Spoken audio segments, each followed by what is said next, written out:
दोस्तों, आज बात करने जा रहे हैं हम वक्फ बोर्ड के ऊपर। वक्फ बोर्ड के लिए इसलिए बात करना चाह रहा हूँ मैं कि जब हमारा जो हिंदुस्तान है, जब आज़ाद हुआ था, इसका बंटवारा किया गया था। जो यहाँ से मुस्लिम गए थे और वहाँ से हमारे जो हिंदू भाई हमारे यहाँ पर आए थे इंडिया के अंदर, कुछ प्रॉपर्टीज़ वो अपनी वहाँ छोड़ के आए थे हिंदू भाई, और यहाँ से जो मुस्लिम जो गए थे उन्होंने यहाँ इंडिया के अंदर अपनी प्रॉपर्टी छोड़ के गए थे। तो इन्होंने क्या किया, जब ये सरकार बनी तो 1954 के अंदर इन्होंने क्या किया जी, एक प्रस्ताव पारित किया कि जो मुस्लिम लोग हैं जो यहाँ से इंडिया से पाकिस्तान चले गए, और इनके लिए जो जितनी प्रॉपर्टीज़ है इसका एक बोर्ड बना दिया जाए। और इन्होंने एक प्रस्ताव रखा इसके अंदर। मैं ये कहना चाहता हूँ कि जो जब कांग्रेस की सरकार थी तो उन्होंने तो ये तो कानून तो बना दिया कि भाई साहब जितनी वक्फ बोर्ड की प्रॉपर्टी है वो सारी एक मुस्लिम समुदाय को दे दी जाए। जो हमारे हिंदू लोग जो वहाँ पर छोड़ के आए, पाकिस्तान के अंदर छोड़ के आए, उनका तो सोचा नहीं उन्होंने। अगर आप यहाँ पर अपनी इंडिया के अंदर आप उनके लिए प्रस्ताव पारित कर रहे हो कि जितनी प्रॉपर्टी है कि ये मुसलमान को दे दो, क्या वो राइट नहीं था हमारा कि जो हम हिंदू लोग थे, जो हिंदू भाई थे हमारे, जो पाकिस्तान में छोड़ के आए, क्या उनका हिंदू बोर्ड नहीं बनना चाहिए था? नहीं बनाया वहाँ पर। क्या हिंदू बोर्ड नहीं बनना चाहिए था? यहाँ पर वक्फ बोर्ड बना दिया गया। यहाँ पर क्या किया इन्होंने, जितनी प्रॉपर्टीज थी जिसके ऊपर ये हाथ रखते थे वक्फ बोर्ड वाले, तो ऐसे कानून बने हुआ करते थे कि जिस पे प्रॉपर्टी पे हाथ रख दिया ना कि ये प्रॉपर्टी हमारी है, उसको कोई चैलेंज नहीं कर सकता था, कोई चैलेंज नहीं कर सकता था। ऐसे करते करते पूरे हिंदुस्तान के अंदर इतनी प्रॉपर्टीज इन्होंने बना ली। अगर रेलवे की बात करूं, रेलवे के बाद जो है सबसे ज़्यादा प्रॉपर्टी जो है वक्फ बोर्ड की है। क्यों भाई, आप बताओ मुझे, किस लिए वक्फ बोर्ड को हम दें? जब हमारे हिंदू जब वहाँ पाकिस्तान में छोड़ के आए हैं प्रॉपर्टी, तो उनका भी तो राइट्स मिलना चाहिए। मैं बताता हूँ जी क्या रहा। मैं आपको बताना चाहता हूँ कि जब मेरे दादाजी मुझे बताया करते थे, जब वो मुल्तान में रहते थे पाकिस्तान में, मैं आपको बताता हूँ पाकिस्तान में जब ये हिंदू मुस्लिम वाला आपस में लड़ाइयाँ हुई तो क्या हुआ, मैं आपको बताता हूँ कि पीछे से उन्होंने फायरिंग की, पीछे से फायरिंग की। मेरे दादाजी के यहाँ पर गोली लगी। एक मेरे दादाजी के ब्रदर थे छोटे, वहाँ उनकी मौके पे डेथ हो गई। और वो यहाँ पर इंडिया में आए, भारत में आए यहाँ पर, और भारत में आने के बाद उनको जो सरकार ने जो जितनी जगह देनी थी उतनी जगह उनको दी। पटेल नगर कैंप के अंदर उनको एक छोटा सा कैंप लगता था, पहले पटेल नगर नहीं हुआ करता, कैंप हुआ करता था वो। मतलब कि जितने भी जो लोग पाकिस्तान से आ रहे थे उनको वहाँ रहने के लिए एक कैंप लगाया जाता था, और कैंप वहाँ रखा गया। तो उसमें एक छोटी सी एक कोठरी सी दी गई जगह की, और कुछ प्रॉपर्टीज वगैरह जो कुछ ज़मीन की थी वो दिया गया वहाँ पर। मैं ये जानना चाहता हूँ कि जब वक्फ बोर्ड बनाया गया, क्या वक्फ बोर्ड बनाया गया था तो जो हमारी सरकारें थी, क्या उनको ध्यान नहीं रखना चाहिए था इस बातों के लिए कि क्यों बनाया जा रहा है वक्फ बोर्ड? अगर आप इसमें डिवाइड कर देते, जो मुस्लिम भाई के यहाँ के उनके रिश्तेदार थे या कुछ भी थे, उनको वो प्रॉपर्टी दी जाती। जो हिंदू लोग वहाँ से आए थे वो प्रॉपर्टी उनको कन्वर्ट कर दी जाती कि आप पाकिस्तान में इतनी प्रॉपर्टी छोड़कर आए हो, आप अपनी प्रॉपर्टी यहाँ पर उतनी प्रॉपर्टी आप यहाँ ले लीजिए। वहाँ पर हमारे हिंदू भाइयों के साथ क्या किया इन्होंने, जो हमारे रिश्तेदार भी थे उनको वहाँ पर मुस्लिम बनाने के लिए मजबूर किया गया।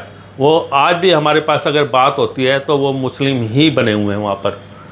तो वो भी कैसे बनाया गया, वो एक प्रेशर से बनाया गया। मतलब कि उनके माँ, हमारी जो माँ बहनें जो बहुएं थीं, उनके ऊपर प्रेशर बनाकर और मजबूरन ही धर्म चेंज करवाया गया था। तो मैं ये कहना चाहता हूँ, ये तो चलो एक अलग मैटर था जो हमारे साथ बीती, मैं अपनी बात बता रहा हूँ, लेकिन क्या वक्फ बोर्ड को समाप्त नहीं करना चाहिए? कमेंट्स में बताना दोस्तों, क्यों नहीं करना चाहिए। मैं ये वजह जानना चाहता हूँ। जो बड़ी बड़ी सरकारें थी, जो कांग्रेस की सरकार थी, उन्होंने खूब अपने चैलेंज वो किया जी अपनी वोटिंग के लिए। 1964 के अंदर वक्फ बोर्ड को पूरा प्रस्ताव पारित कर दिया कि आप जो भी ज़मीन जो आपको लगती है पूरे हिंदुस्तान के अंदर, उस पर आप हाथ रख दीजिए, वो ज़मीन आपकी होगी। अब जब सरकार चेंज हुई, जब भारतीय जनता पार्टी की सरकार आई 2024 के अंदर, जो प्रस्ताव पारित किए गए, यहाँ पर बहुत लोगों को मिर्ची लग गई। बहुत लोगों को मिर्ची इसलिए लग गई, अगर हमारी प्रॉपर्टी, वो जो प्रॉपर्टी उनकी है नहीं, वक्फ बोर्ड की जो प्रॉपर्टी मुसलमानों की है नहीं, उस पे भी उन्होंने कब्जा कर रखा है कि अगर वो हमसे चली गई तो क्या होगा। अब क्या होता है जी, जो हम हिंदू लोग बैठे हैं, या हम कितने 100 साल से बैठे हैं, 70 साल से बैठे हैं, 80 साल से बैठे हैं, उनके साथ क्या हो रहा है कि उनसे किराया वसूला जाता है जी, कि आपको ये किराया देना पड़ेगा और ये बस आपको किराया देना पड़ेगा। मैं ये कहना चाह रहा हूँ कि अगर उनकी जो प्रॉपर्टी है वो अपना राइट्स अपने पास रखें, हमें नहीं चाहिए, लेकिन जो हमारी हिंदू की प्रॉपर्टी थी वो प्रॉपर्टी हमें चाहिए और वो हम लेकर रहेंगे। क्यों लेकर रहेंगे? क्योंकि उसमें राइट था। हम पाकिस्तान में जब ज़मीन छोड़ कर आए थे, तब उस टाइम किसी ने नहीं कहा कि भाई साहब आप पाकिस्तान में छोड़ कर आए हो, तो वो उस टाइम सरकार ने नहीं बोला था कि भाई साहब आप सरकार छोड़ के आए हो, आप 100 किले ज़मीन छोड़ के आए हो, आपको यहाँ पर 100 किले दी जाएगी। क्यों नहीं दी गई? क्योंकि यहाँ पर जो लोग थे वो हिंदू मुस्लिम करके और अपनी रोटियां सेकना चाह रहे थे। और आज जो सरकार है उसने एक अच्छा कदम उठाया है, और हम उनसे रिक्वेस्ट करते हैं कि इस वक्फ बोर्ड को ख़त्म करके एक नया प्रस्ताव पारित करें कि जो लोग यहाँ पर बैठे हैं उन लोगों के नाम पर रजिस्ट्री करवा दी जाए, और जो मुस्लिम भाई की है तो वो अपने पास रखें, जो हमारे पास हैं वो हमें दे दी जाए। कमेंट्स करके ज़रूर बताना दोस्तों कि क्या वक्फ बोर्ड को ख़त्म होना चाहिए या नहीं होना चाहिए, क्योंकि ये जो मैंने आपको स्टोरी बताई है ना दोस्तों, ये बिल्कुल सच है। मेरे दादाजी मुझे बताया करते थे, तो पीछे से गोलियाँ मारी गई थी, पीछे से, मतलब आगे से नहीं, सीने पे नहीं, पीछे से गोलियाँ मार दी थी कि इनको ख़त्म ही कर दो। और जो सोना था ना, सोना अपने साथ तक नहीं लेकर आए, सोना भी ज़मीन में दबा के छोड़ के आए थे। वहाँ पर सोना भी ज़मीन में छोड़ कर आए थे, और इतना जो सिस्टम उन्होंने अत्याचार हुए और उन्होंने बना दिया यहाँ पर वक्फ बोर्ड। बताओ क्या वक्फ बोर्ड बनना चाहिए था? आपकी राय और आपकी कमेंट्स और आप लोगों की शेयरिंग जो आप करोगे और आप अपनी ताकत जो दिखाओगे, वो आज जो आप अपनी ताकत दिखाओगे, तो ये अगले युग तक आपके जो पीढ़ी हैं वो आपको आने वाले टाइम में याद करेंगी। कुछ ऐसा करो दोस्तों कि अगर आपको वीडियो अच्छी लगे तो शेयर जरूर कर देना दोस्तों, क्योंकि मैं आपको बता देता हूँ, फिर दोबारा से बता देता हूँ,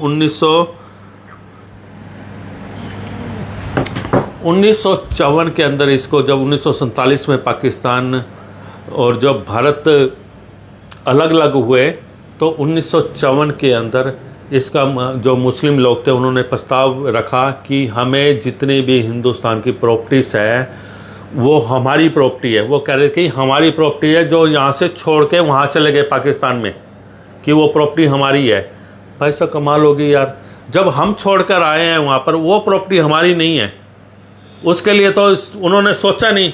और यहाँ पर जो प्रॉपर्टी है वो यहाँ पर, आपको बता देता हूँ, हिंदुस्तान के अंदर रेलवे के बाद और जो सबसे ज़्यादा प्रॉपर्टी है वो है वक्फ बोर्ड की।